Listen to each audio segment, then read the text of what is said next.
के तपाईले जान अनजानमा कहिले यस्तो बदमासी गर्नुभएको छ? कहिले तपाईले बैंक नोटमा आफ्नो नाम लेखेर यो पैसा कहिले फर्केर मैसँग आउला भनेर लेख्ने केर्ने गर्नुभएको छ?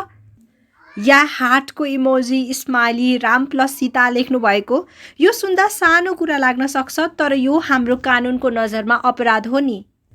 हामीले दैनिक जीवनमा सानोतिनो पैसाको कारोबार गर्दा नोटमा लेखेको, केरिदिएको, चित्र बनाएको, त्यसलाई धेरै खुम्चाएको, पुरानो नोट च्यातिएको यस्तो त हामीले हरेक दिन देखिरहेका छौँ हैन र?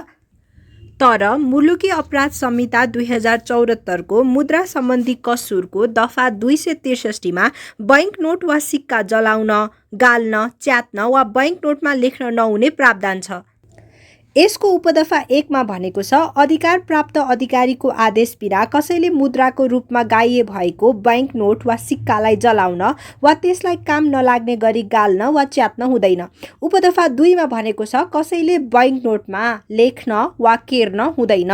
र उपदफा 3 मा भनेको छ, उपदफा 1 वा 2 बमोजिमको कसुर गर्ने वा गराउने व्यक्तिलाई 3 महिनासम्म कैद र 5,000 रुपैयाँसम्म जरिवाना हुनेछ।